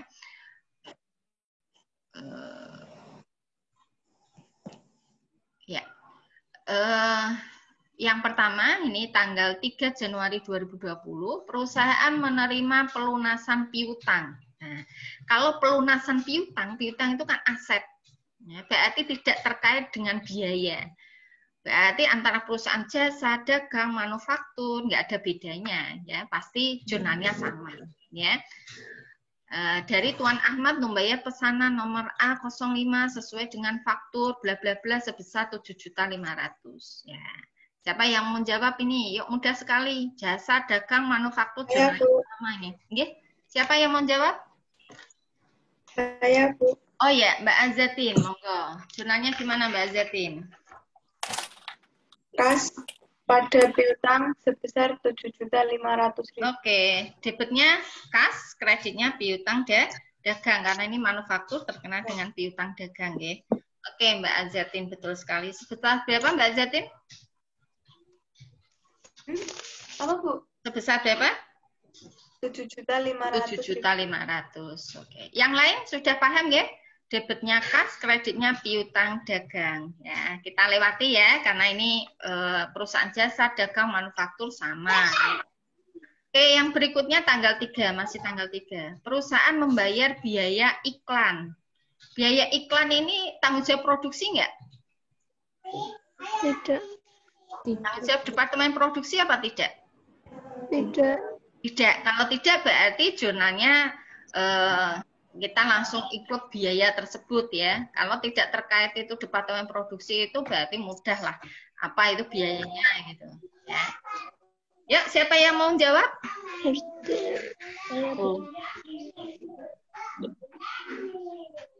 Siapa yang mau jawab tanggal 3 kedua ini? Saya, Bu. Oke, monggo, Mas. Siapa? Agung ya? Ya. Ya, gimana Mas Agung? Biaya iklan Jawabannya? pada kas sebesar 300.000. Oke, debitnya apa tadi, Mas? Debitnya biaya iklan. Oke, biaya iklan. Maaf, di sini 2020. Ya. Biaya iklan, kreditnya kas sebesar 300.000. Misal Bu, ini kan biaya iklan tanggung jawab Departemen Pemasaran. Boleh nggak saya pakai biaya pemasaran kreditnya kas? Boleh, ya. Jadi boleh biaya iklan, boleh biaya pemasaran. Kreditnya kas sebesar 300.000. Betul Mas Agung? Oke, lanjut ya. Nah, sekarang sudah masuk ke manufaktur nih. Perusahaan membeli bahan bakar bensin. Ya, coba saudara lihat, ini perusahaan mebel. Ya, perusahaan mebel. Ini berarti bahan bakunya mebel biasanya kayu ya ini nanti di bawah itu ada kayu lah, ini di bawah kan ada transaksi kayu, jenis kayu ada beberapa di sini. Berarti kalau bahan bakunya itu kayu ya, bahan penolongnya apa saja? Coba. Nah, sebelum kita masuk ke transaksi berikutnya harus kita pilih, oh ini perusahaan manufaktur, jenisnya furniture, mebelnya bahan bakunya kayu. Berarti membeli selain kayu itu kita masukkan ke dalam bahan penolong. Ya. Nah, misal perusahaan membeli bahan bakar bensin ya dan pelumas ya. Artinya ngapain sih Bu beli bensin atau mungkin beli solar ya? Nah, namanya mesin itu biasanya pakai solar ya untuk menghidupkan mesinnya atau sekarang ada yang pakai listrik langsung ya. Atau memang dia beli itu untuk produksi lah. Atau belinya untuk ini Bu, kendaraan. Kalau beli untuk kendaraan biasanya jelas itu ya terkait dengan kendaraan gitu. Tapi kalau ini dia memang betul untuk dalam proses produksi. Ya, supaya jelas ini mungkin saya perjelas soalnya untuk melakukan proses produksi. Ya, kalau beli bensinnya itu terkait dengan suatu kendaraan itu biasanya tanggung jawab pemasaran, nanti kita masukkan aja itu biaya pemasaran, itu langsung biaya bahan bakar ya, yang nantinya itu masuk di-include di biaya pemasaran. Gitu. Nah, kalau itu digunakan untuk proses produksi, berarti karena ini selain bahan baku berupa kayu, berarti itu kita masukkan dalam bahan penolong. Oke, ini baru beli, belum pakai ya. Jurnalnya bagaimana? Siapa yang mau jawab?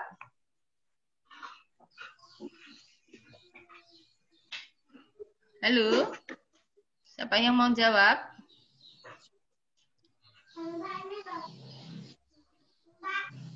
Halo? Monggo, siapa yang mau jawab?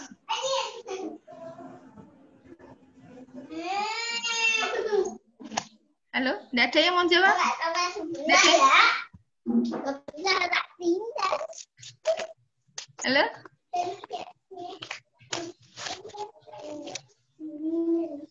Halo? Nggak ada yang mau jawab? Ayo, jurnalnya gimana? Oh, Mbak Vena mau jawab, Mbak Vena. Ya, jurnalnya apa ini? Baru beli. Beli selain bahan baku. Berarti apa? Halo. Persediaan bahan penolong. Iya, Mbak siapa? Ya, Mbak siapa dulu? Mbak Erlia Intan. Oh, Mbak Erlia Intan ya. Jangan di mute, Mbak. Tolong Speakernya Mbak, speakernya dihidupkan. Jurnalnya persediaan bahan penolong debit 2.225.000, kreditnya kas. Iya, kreditnya kas. Jadi Mbak Erlia ya, Mbak Erlia, jurnalnya persediaan bahan penolong sebesar berapa, Nok? 2.225.000. Oke, 2.225.000 dikalikan ya. Oke. 30 dikali 30.000 kali 200 ditambah 250 kali 6.500. Oke, gitu nggih. Kreditnya adalah kas ya. Ya, betul sekali Mbak Erlia ya. Sekarang yang berikutnya tanggal 4. Nah, coba di sini. Perusahaan menerima pesanan dari Tuan Virus berupa 1 set tempat tidur yang terbuat dari kayu jati dengan harga jual 16 juta, jenis penjualan tunai, pesanan nomor A10. Kalau ada transaksi ini, perusahaan sudah nerima uang apa belum?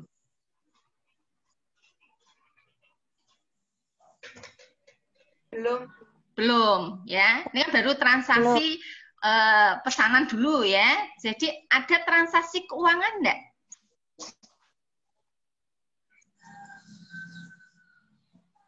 Tidak. Tidak ada. Berarti kalau tidak ada, tanggal 4 ini tidak perlu di jurnal. Nah, langkahnya nggak perlu jurnal, tapi saudara buat kartu pesanan. Tadi yang saya contohkan, nih coba ya, kartu pesanan. Ya, saudara ambil kartu pesanannya. Nah, sini ditulis nama langganannya siapa, nama produknya apa, kemudian jumlahnya berapa, nomor pesanannya berapa, tanggal pesanan nih tanggal 4 Januari 2020, mulai dikerjakan kapan, harus selesai kapan gitu ya. Jadi tanggal 4 tidak perlu di jurnal, namun perusahaan harus buat kartu pesanan. Gitu. Oke. Oke, sampai sini ada pertanyaan? Kalau tidak kita lanjut tanggal 5.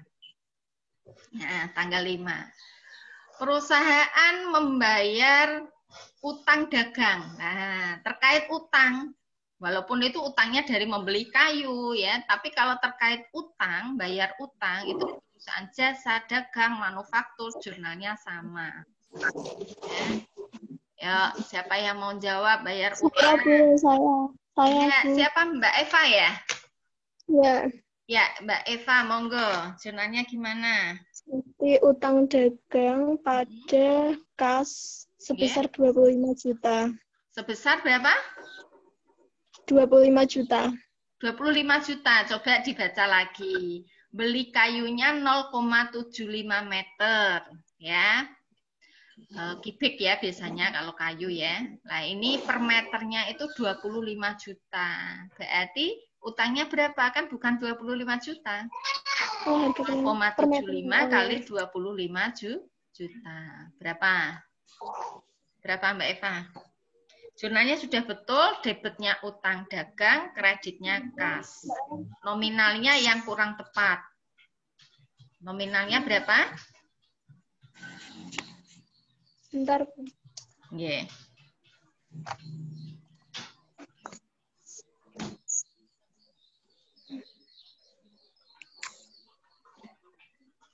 Berapa nominalnya? 18 juta. 18 juta. Oke. 750. Ganti ya. Iya. 18 juta berapa, Nak? 750. 750.000. Ya, betul sekali. Oke. Sekarang tanggal 6. Perusahaan memakai kayu jati sebesar 0,4. Yang pakai logikanya pasti departemen produksi, ya. Untuk mengerjakan pesanan nomor A10. A10 tadi ya, yang pesan tadi Tuan Virus ya, A10 kayu jati tempat tidur terbuat dari kayu jati. Makainya adalah 0,4 meter kubik. Nah, berarti pemakaian bahan baku. Hati-hati pemakaian bahan baku, jurnalnya bagaimana, dan angkanya berapa, hati-hati. Ini kan 0,4 yang dipakai. Per meternya kayu jati, karena dipakai kayu jati adalah per meternya 25 juta. Yuk, siapa yang mau jawab? Silakan. Saya, Bu. Oke, siapa? Mbak Delia. yang keras? Nggak kelihatan ini. Coba. Delia. Mbak Delia, Bu. Delia. Ini kok nggak muncul ya? Sebentar.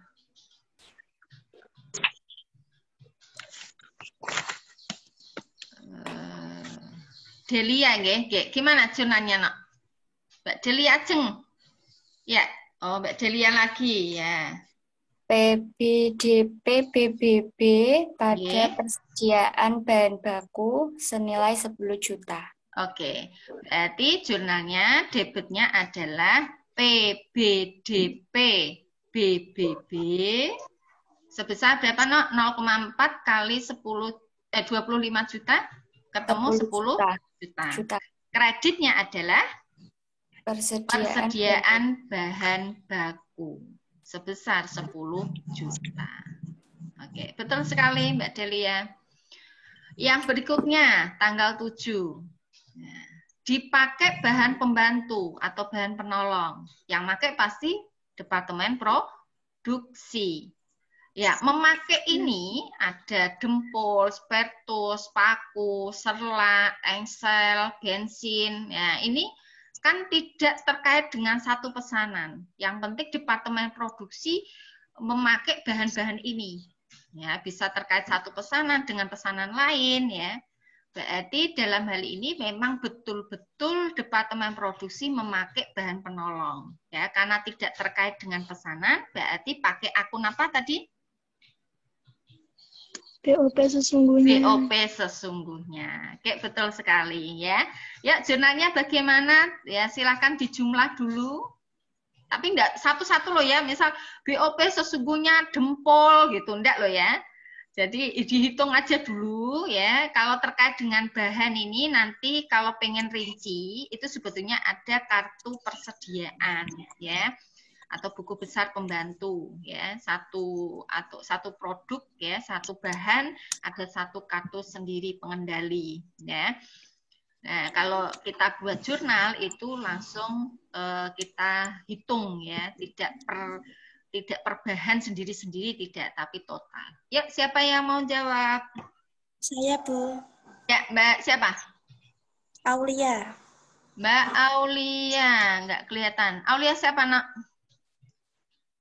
Aulia Khairun. Iya, Bu. Sama aja itu, Nak. Videonya dihidupkan. Iya, Bu. Sudah, Bu. Kok nggak kelihatan? Jurnalnya sudah, Bu. Wah, ini Mbak Amaliatun ya? Bukan, Aulia Khairunisa. Iki kok ora ketok kabeh iki. Mbak siapa tadi? Aulia Khairunisa. Oh, Aulia. Ya, ya Mbak Aulia.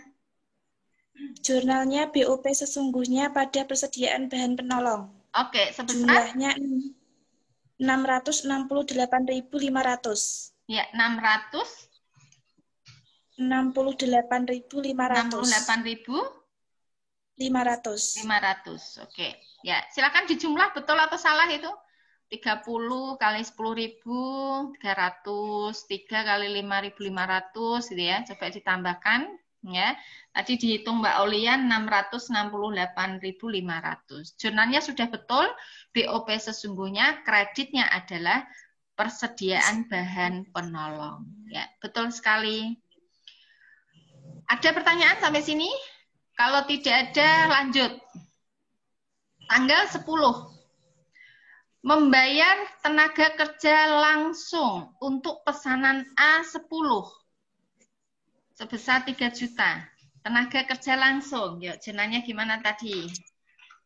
Siapa yang mau jawab?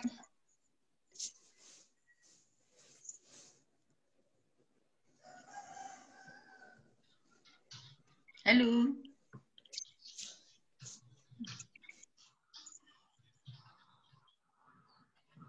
Bayar tenaga kerja langsung. Halo. Siapa yang mau jawab?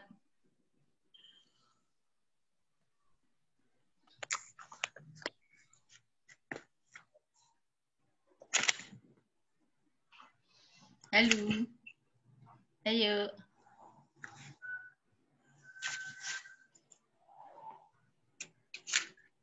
Mbak Salma mau jawab?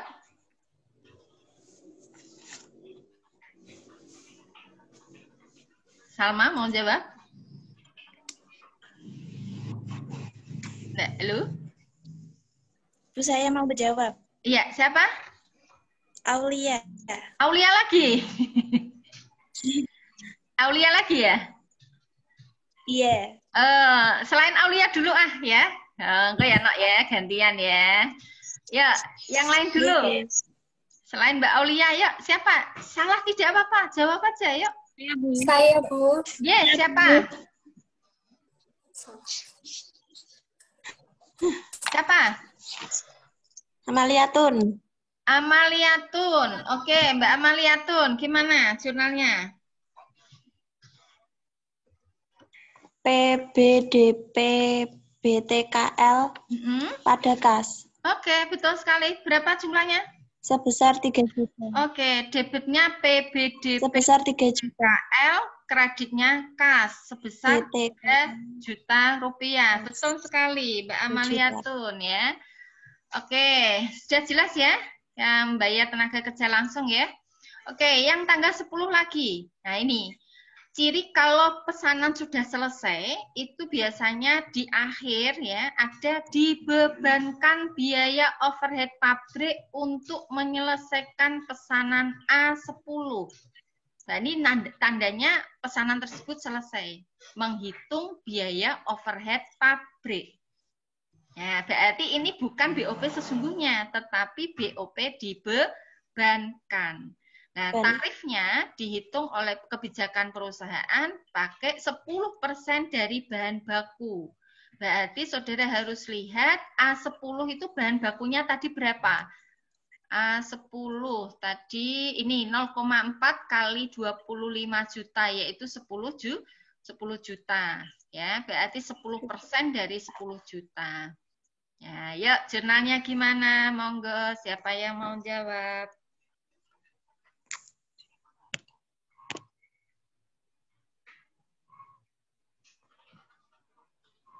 Bu. Saya, Bu. Iya, siapa? Kok pelan sekali, Nok? Fadilah, Bu. Fadilah, Bu. Fadilah. Iya. Iya, Mbak Fadilah. Gimana, Mbak? Jawabannya, Mbak? BOP pada BOP yang dibebankan. Oke, betul sekali. Sebesar? 1 juta. 1 juta. Jadi jurnalnya PBDP BOP, kreditnya adalah BOP dibebankan sebesar 1 juta rupiah. Ya, betul sekali. Nah, sekarang yang berikutnya, tanggal 15. Tandanya selesai nih. Diproduksi sudah jadi pesanan A10, ditransfer. Ditransfer itu dipindah. Dipindah dari bagian produksi ke gudang barang jadi. Berarti dengan perpindahan proses produksi ke gudang barang jadi, berarti kita harus mengakui persediaan barang jadi dan PBDP-nya kita kurangi. Nah, berarti PBDP-nya apa tadi? PBDP BBB tadi berapa? Ya. PBDP BTKL pesanan A10 tadi berapa? Kemudian PBDP BOP yang tadi baru dijawab oleh Mbak Fadilah tadi berapa? Nah, debitnya adalah persediaan barang jadi. Yuk coba hitung bagaimana jurnalnya. Siapa yang mau jawab?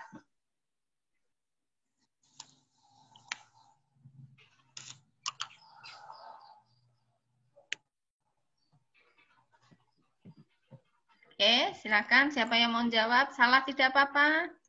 Dicoba saja.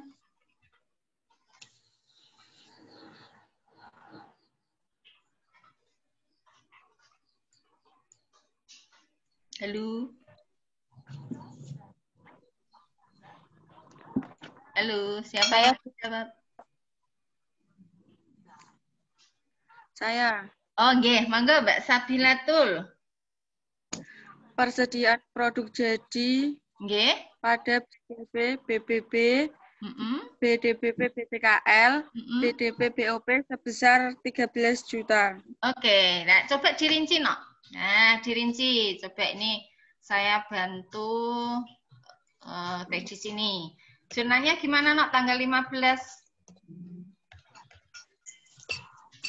atau Persediaan ya, berarti debitnya produk jadi, persediaan barang jadi atau produk jadi ya. Sebesar berapa, Nak? sebesar 13 juta. 13 juta. Oke. Kemudian kreditnya BDPP, PBDB, BBB, besarannya berapa? Kita taruh kredit ya. Berapa, Nak? 10 juta. 10 juta. 10 juta. Oke, kemudian kredit yang kedua PBDP, BTKL, BKL 3 berapa? juta. Berapa, Nak? 3 juta. 3 juta. 3 juta. Oke. Kemudian Sama BDPP, BOP sebesar 1 juta. Iya, PBDP, BOP sebesar 1 juta. Loh, katanya kok 13 juta? Salah, Nak. Berarti barang jadinya berapa? Coba dihitung. 14 juta. 14 juta. Nah, gitu ya. Jadi persediaan barang jadinya itu ya setelah menghitung BBB-nya berapa. Ini B-nya terlalu banyak ya. Jadi 10 juta, tadi dari mana, Bu? Dari transaksi pemakaian bahan baku ya untuk pesanan A10. BTKL ini yang tanggal 10 ya 3 juta, PBDP BOP yang dibebankan tadi 10% dari bahan baku 1 juta. Berarti persediaan barang jadinya 14 juta. Betul sekali, Mbak Bilatul ya. Kemudian yang selanjutnya penyerahan pesanan kepada Tuan Fairuz nomor A010 berupa 1 set tempat tidur penjualan tunai. Berarti penyerahan pesanan langsung dibayar. Ya, jurnalnya bagaimana? Siapa yang mau menjawab?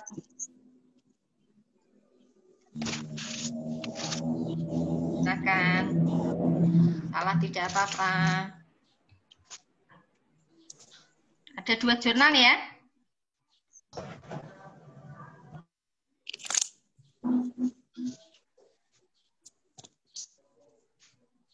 Ya, silakan siapa yang mau jawab?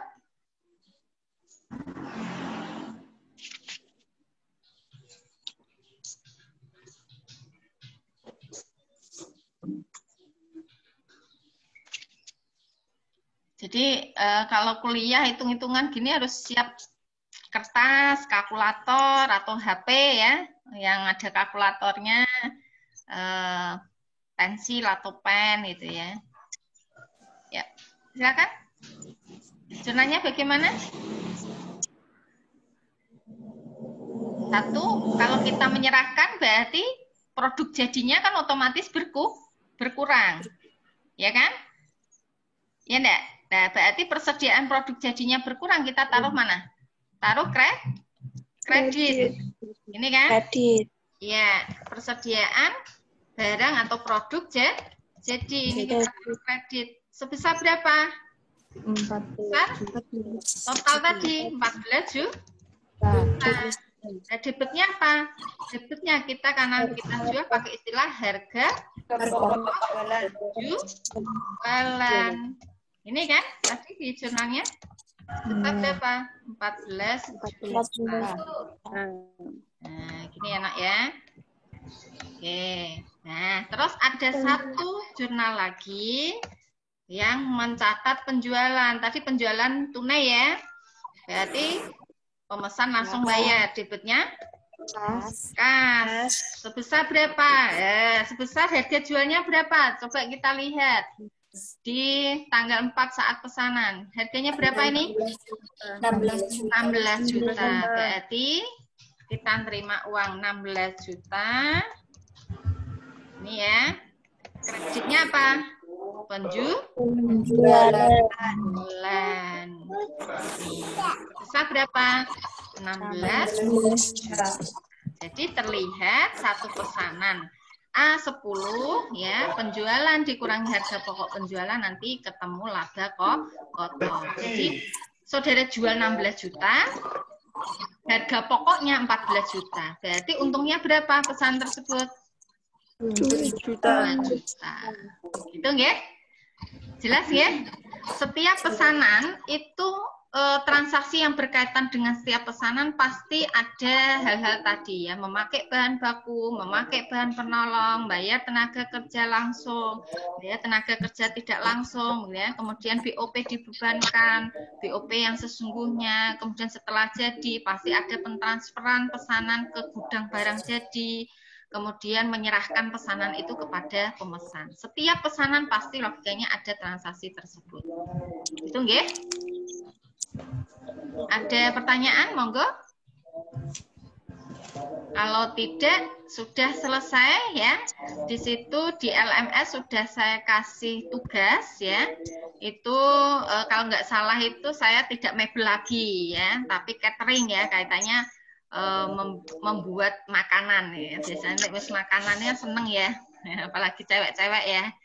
Nah, jadi menerima pesanan makanan. Nah, itu cuma agak kompleks ya, kayak latihan itu kan sederhana kayak gini. Nanti kalau di soal ya, soal berikutnya di tugas itu sudah semakin kompleks, hati-hati terkait dengan pesanannya. Kalau perlu dikasih ciri pesanan ya. Tadi misal di BBB kasih kode pesanan, ini boleh langsung A010. Nah, supaya apa? Nanti terlihat pesanan ini, oh terkait ini pesanan ini ya, produk jadinya juga kasih kode A10 gitu ya. Tapi nanti saat posting nggak boleh beda-beda, itu satu akun saja. Ini hanya untuk membedakan pesanan satu dengan pesanan yang lain ya. Gitu ya. Tapi lebih bagus lagi saudara buat kartu pesanan kayak tadi, setiap pesanan buat kartu pesanan. Itu mungkin materi kali ini ya. Ada pertanyaan, monggo. Bu, maaf, boleh ke slide yang nomor 6, saya mau screenshot soalnya. Gimana, Nak? Nggak jelas? Tolong diulang agak keras. Boleh kembali ke slide nomor 36, saya mau screenshot soalnya. Oke, slide nomor 36. 36 ini ya, Nok ya? Oke, ini Iya. ya. Nah, sebentar, saya share screen dulu. Oke, saya share screen. Oh, ini ya. Oke, yang ini ya? Iya. Iya, gimana, Nok? Sudah, Bu, terima kasih. Oh, sudah. Oh, hanya suruh nunjukkan. Oke. Iya, Bu. Saya Nanti mau materinya screenshot. saya ganti yang lengkap pada latihannya. Kemarin lupa nggak ngasih latihan. Ya. Oke, Bu. Oke. Ini saya rekam ya. Nanti ini saya unggah ke YouTube. Nanti saya ini. Jadi misal yang bingung, diputar lagi video ini ya. Dipahami pelan-pelan ya. Kalau masih bingung silahkan tanya langsung ke saya, enggak apa-apa ya. Monggo japri boleh, minta ketemuan juga boleh gitu ya. Sampai karena jurnal ini paling utama ya. Jurnal salah selanjutnya salah loh ya. Jadi paling utama kalau bisa harus dipahami betul-betul. Oke, gitu ya. Ada pertanyaan? Tidak. Tidak ada? Tugasnya dikirim kapan, Bu? Dikirim sesuai perintah saya ya, karena ini soalnya sama, berarti ditulis di kertas folio dalam bentuk jurnal umum ya. Jurnal umum jangan lupa ada tabelnya yang seperti saya terangkan tadi, kemudian difoto boleh, di-scan boleh, kemudian di-upload sesuai dengan kemarin ya. Diunggah nanti di LMS. Itu ya? Ya. Nanti kalau sudah semakin kompleks, saya kasih satu mahasiswa satu soal ya, sendiri-sendiri, nanti bisa lewat Excel gitu. Karena ini masih jurnal, saya masih 1 soal, ya. Nanti jadi kertas folio, kemudian difoto boleh, di-scan boleh, kemudian diunggah di form tugas yang sudah disediakan di LMS. Itu mungkin ada pertanyaan lagi, monggo. Tidak ada? Kalau tidak ada, saya ingatkan lagi yang belum presensi, silakan melakukan presensi, ya. Karena presensi saya target sampai jam 10, katanya kelihatannya tidak bisa absen lagi. Ya, jadi harus absen saat ini, gitu, ya. Itu mungkin dari saya, ya. Kurang lebihnya saya mohon maaf. Kita ketemu lagi minggu depan dengan topik yang berbeda. Insya Allah kalau sudah paham, nanti saya langsung lanjut ke posting ke buku besar dan buat neraca saldo. Ya, saya tutup pertemuan ini dengan bacaan alhamdulillah bersama-sama. Alhamdulillahirabbil alamin. Oke, kurang lebihnya saya mohon maaf. Ketemu lagi minggu depan. Assalamualaikum warahmatullahi wabarakatuh. Waalaikumsalam. Ya, saya